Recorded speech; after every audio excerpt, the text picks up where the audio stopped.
Hey, what's up guys? We're back again with an upgraded Mega Knight bridge spam deck that's ready to spring and fling itself at opponents to create chaos that no opponent has any hope to control.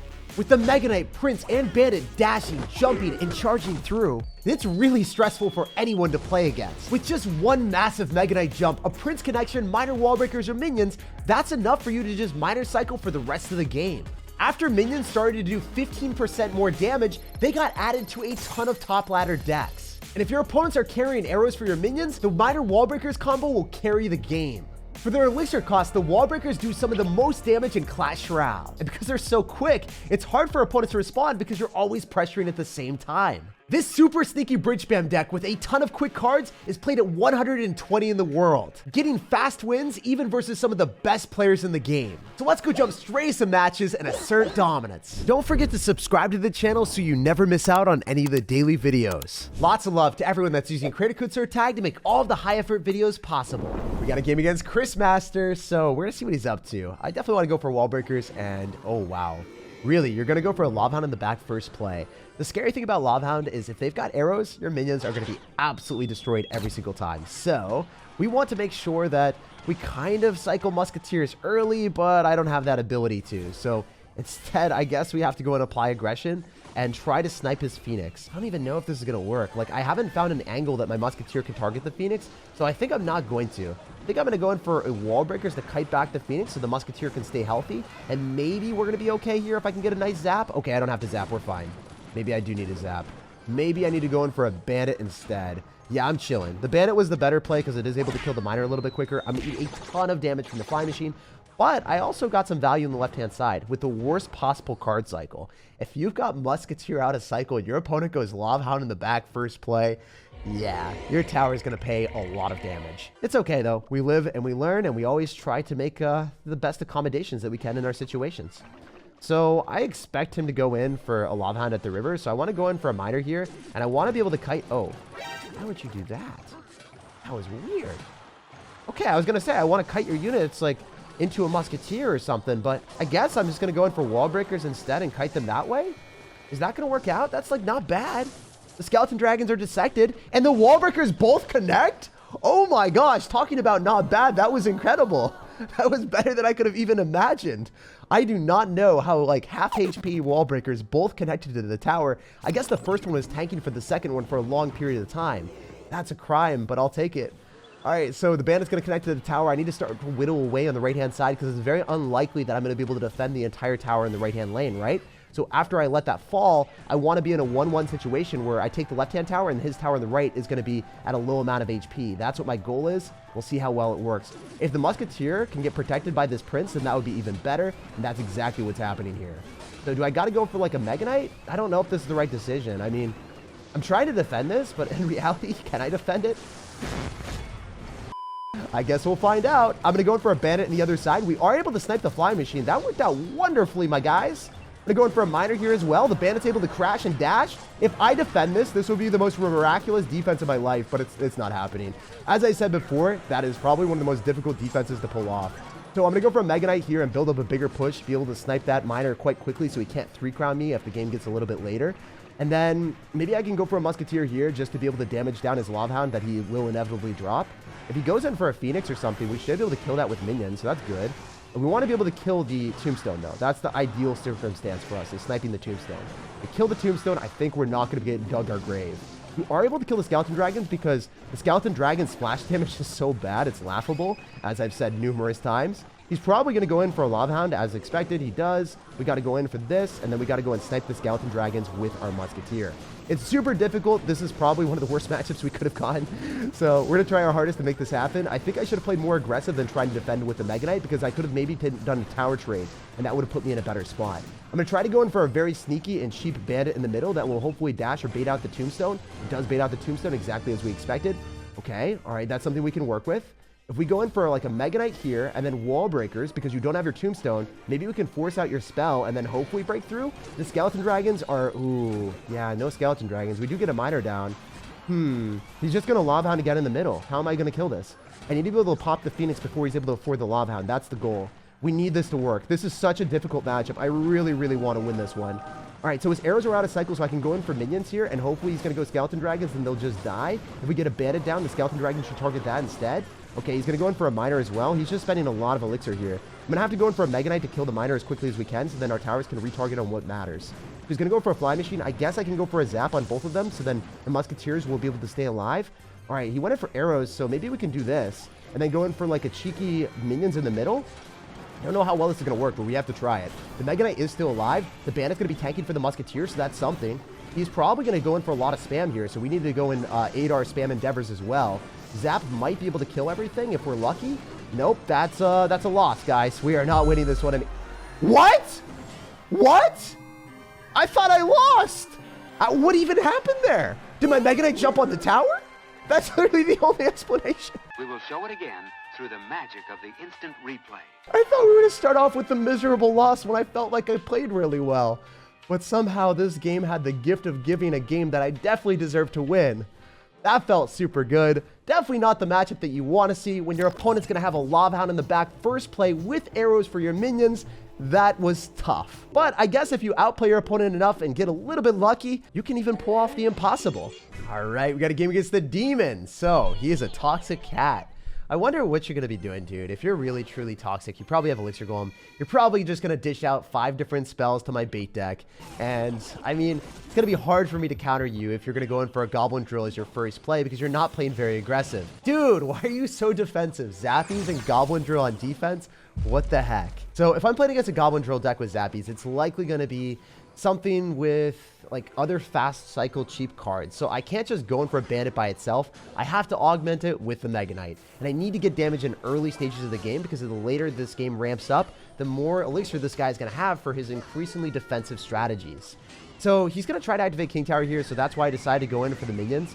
If you guys noticed, he was easily going to be able to activate King Tower there with the tornado if you'd really wanted to, but he had to use the tornado on top of the minions instead of on the Mega Knight, so worked out pretty well for me. Also, because the tornado is out of cycle, we can drop our miner fearlessly in the back and make sure that we dig our tunnel, so then we give our opponent a ton more trouble. So this is great because the miner's in the back. You guys noticed that the Royal Ghost didn't go back towards it, right? It was outside of the Royal Ghost's eyesight. But if we dropped it in the front, that would have been a completely different story, and we would have limited our damage potential. So I think we want to go in for offensive plays on both sides. Even though we have the most of our damage in the left-hand lane, it's important for us to apply aggression on both sides. So then he's going to be spread thin. So then he doesn't have as much elixir as he wants. He's going to go in for, Goblin Drill. He's going to split it up as well. Fortunately for us, he's not going to have the Zappy helping it out at all. Zappy's just going to end up dying to the other tower. Do I want a miner in the safe spot so he can't tornado and activate King Tower? I think that's going to be our best bet. Then I'm going to immediately run away with our wall breakers, and he's going to have Executioner too. Oh, man. Those wall breakers aren't going to connect to the tower, but we do evade a King Tower activation, so that's good. If you guys didn't know, you can activate King Tower with wall breakers. It's just a very hard King Tower activation to do. I would say it's the hardest one in the entire game. So that's why he decided not to do that. He wanted to play more safe rather than sorry. If you guys can hit that consistently, let me know the tip, because I just do not see people hitting that correctly. What is this guy going to do? Is he going to go and spam with that? Yeah, he's going to make me go and pop my Mega Knight a little bit earlier than I would want. A bit unfortunate, but it is what it is. We're going to go in for our minions early as well, and then I'm going to probably go in for, I think, minor wall breakers. So if he activates King Tower right now, I think the wall breakers will probably lock onto the tower. Oh my gosh, he drops Executioner and the cannon cart pulls it. That's awful for me. He can activate King Tower with that miner if he wants a tornado, but I guess he just doesn't trust it. It's like my Executioner is going to kill it too quick, Jake. I can't do that. We went for a bandit in preparation for his drill, and we do end up catching it, so that was a great play on our end. But because of his tornado, he still causes me some grief. Very well played on his end. But because he has a limited amount of elixir after using the tornado and Executioner and the Goblin Drill, we have to take matters to him. He's going to go for a Barbarial, but I think both of those connect. Yo, that's a sub. That's how this Mega Knight deck punishes people, and that's why we love it so much. The minions are still alive with the miner tanking, so this is good. We can go for another set of minions. The first set didn't even die yet, and then we already got double out here. I'm going to follow up with another miner. I should have dropped that in the back because he just used his tornado. It's okay, though. I think that the Royal Ghost isn't able to clobber that in time. I can go for a Zaps and the Prince. Oh, no. Wait, it still worked. I was said no. I was like, wait, my Prince died. But I got a quick pick-me-up with the Wall Breakers picking up the win immediately after. And winning that one allows us to pick up some medals, too, putting us at 6,000 in the world. This guy is all the way from Olympus. So I wonder what type of god he is. Is he going to be raining down the thunder with lightning? Or is he going to be running something more pleasant for us? Is he going to be running a fireball that pretty much does nothing and just tickles our Mega Knight? So I'm in a pretty good spot because it looks like it's probably going to be an Electro Giant deck, and he cycled a lot of elixir. So Electro Giant is not a good matchup for this deck, by the way. It is not something that you want to play against. Because if you look at our deck, we don't have a single building. So it's hard for us to build a proper defense. In fact, I'm going to eat that damage, and I'm going to make sure that I have as much as possible on defense against this Electro Giant. So I'm going to go for my bandit. The musketeer might get tornadoed in. I don't know what he's going to do here. Or did he use his tornado on defense? No, he just dropped an Electro Giant, right? What if we go in for a prince, bandit, and we go in for the musketeer? He's going to lightning, but he's not going to be able to hit the bandit. Jeez, he actually fell for our trap card. That's the invulnerability that the bandit reserves for those type of situations that even some of the better players in the game will not expect. This guy was not ready for that. So I'm going to wait for the Phoenix to get pulled, and I'm going to make sure that we can pull it as far as we possibly can while still being on our side so it will die and not get resurrected. Oh my gosh. He is unbelievably tilted right now. He just lost his tower with a -1 trade, still allocating the tornado, and 2 elixir wall breakers did him dirty. That's why I like this deck so much. Even against an Electro Giant deck, when you don't have a building, you can still build an offense that they can't defend. Any heavy card like Golem or Electro Giant, as soon as they drop their Golem or Electro Giant, it costs a lot of elixir, so they probably won't be able to afford the proper defenses that they need. So yeah, he just went in for a Golden Knight, Baby Dragon. It's still not double elixir yet, so I don't even know if you can go for an Electro Giant here without it getting shredded because you don't have any other support. This E-Giant is 100% dead, and I don't even know if it gets a single shot on our tower. This is funny stuff. We've won this game. It didn't get a hit. I'm sorry, man. There's no way for you to come back. A few dominance is asserted later. Wait, are we gonna take another tower? This guy would get demoralized out of control. Jeez. His Electro Giant got shredded every single time, and he almost lost 2 towers to 0. And destroying that dirty Electro Giant Golden Knight player places us at 5,400 in the world. Let's get it. This guy is not cycling anything at the start, so you guys know the deal. Wall breakers, I choose you. So I was gonna say, I hope that I can go and catch like a Dark Goblin, a Miner, on top of a Princess or something like that, but it didn't necessarily work out. He's gonna go in for a cannon. We do zap the goblins, which does give me something because now the bandit's gonna stay alive a little bit longer. Okay, so I think it's in my best interest to go in for the musketeer here because it will be able to damage down. Oh my gosh, wait, it played with my feelings. It literally just played with my feelings. It got 1 shot on the Mighty Miner, but it didn't shoot the Mighty Miner after. I don't even know how that happened. I thought I calculated it correctly. I am sadly and gravely mistaken. He was gearing up for the Mighty Miner bomb, and we stopped him in his tracks. So this matchup might be a little bit miserable because guess what, guys? We've got Zap. He's got log bait. We don't even have a log to bait out. He is able to go in for Goblin Barrels 365 every single day of the year. So when he goes in for the Goblin Barrel, it's going to be our best interest to go in for the minions because they have 3 brains. And obviously, goblins, there's 3 of them. So we are going to be able to dissect those quite nicely. I'm going to go for a miner in the back. There's a chance he decides to go for like a rocket or something on these minions. I think he's just going to go and click the ability. Maybe we can mess it up and we can go for the zap to kill the Mighty Miner. Yo, let's go! That was such a big outplay. He clicked the Mighty Miner bomb and thought it was going to work, and then it didn't. So then he wasted his Mighty Miner because he assumed that the interaction was already going to go through, but we reset it, so he had to click it again. And he wasn't ready for it. And then because he wasted goblins, we were able to conveniently snipe the princess. So even though that interaction didn't seem incredible in the moment, notice how much damage I got on the right-hand side. We set ourselves up for success. I'm going to go for wall breakers because we know that he's going to go in for a cannon and it's going to be an okay trade for us. And then I guess I can go in for minions here and then maybe go in for a miner in the back again. He'll probably click Mighty Miner, but I don't know. It's not necessarily like the easiest strategy for him to get value on because the minions will be able to kill the princess if he decides to do that. Why would... Okay, all right. I'm happy that he did that. I mean, I wasn't expecting it. Also, if you have to use wall breakers on defense, drop them in the back. Just because a lot of times they will push the goblins away when you drop the goblin counters in the back. The wall breakers, if you drop them in the front, they just run away and then they don't do anything to the goblins. So just something to keep in mind in case you didn't know. All right, we can go for a zap here. He'll reset the princess onto the miner, and then I'm pretty sure that... Oh, that was awful. I was hoping the minion would be able to finish it off, but that was a very good strategy from our opponent. Maybe we can get the bandit down here to snipe the princess. Yes, let's go. And we stop the Mighty Miner from getting in front, so then it would be able to tank for the Goblin Barrel. We're going to go in for another miner here. He's going to go in for Wall Breaker's counter. That was such a smart decision. We do end up getting an okay trade, though. Not the worst thing I've ever had happen to me yet. This still looks pretty bad. I think out of all the matchups in the game, this might be the worst one, and I might have already lost it because he did get 1 good Goblin Barrel, 1 good Goblin connection. I need to make 1 big push, and if it works, it works. If it doesn't, I'm screwed. So here we go, guys. we're going to fight to our fullest and see if it will work out. He's going to rocket me, so he is going to spend a lot of elixir. He does not take out my tower. He's going to have to cycle a lot to finish me off here. So we need to snipe the princess. I'm going to go in for a miner. I'm going to go in for minions. I'm also going to go in for a bandit, and I hope that the Mega Knight's able to kill this. If I can go for a zap to reset, that would be incredible, but it doesn't look like it's going to be in our favor.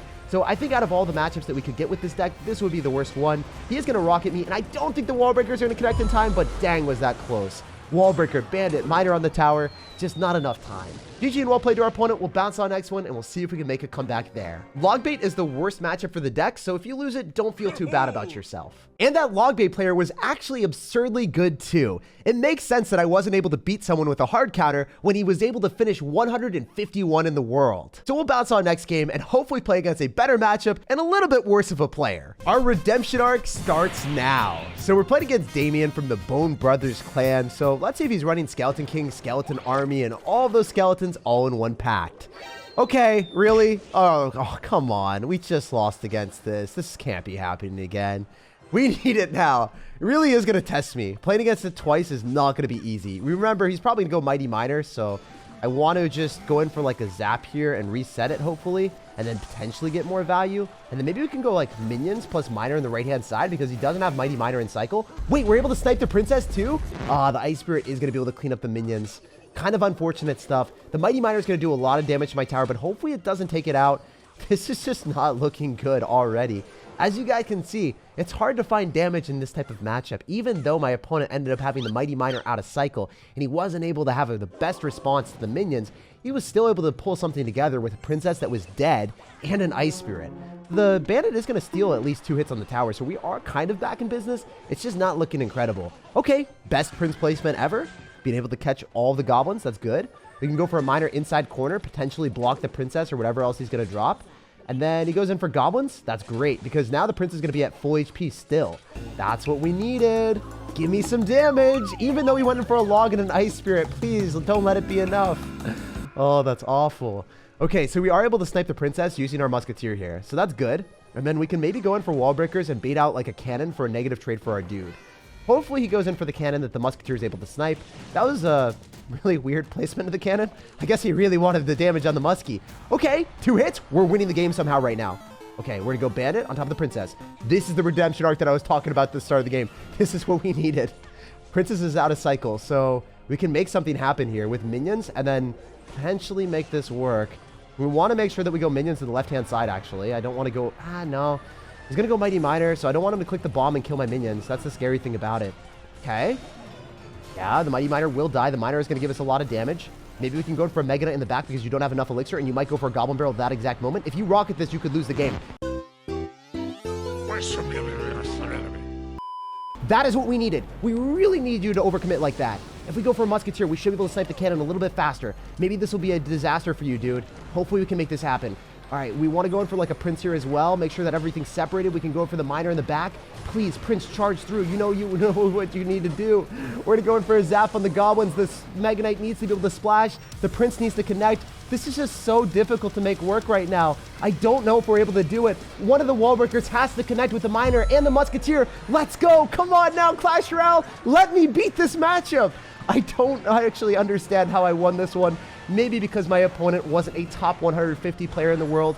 So it looks like even if you end up getting a tough matchup, there are ways to outplay it. Just have your opponent not be a top 200 player. And then you'll be the Logbait Slayer. Like, subscribe for more daily videos, and have an incredible rest of your day.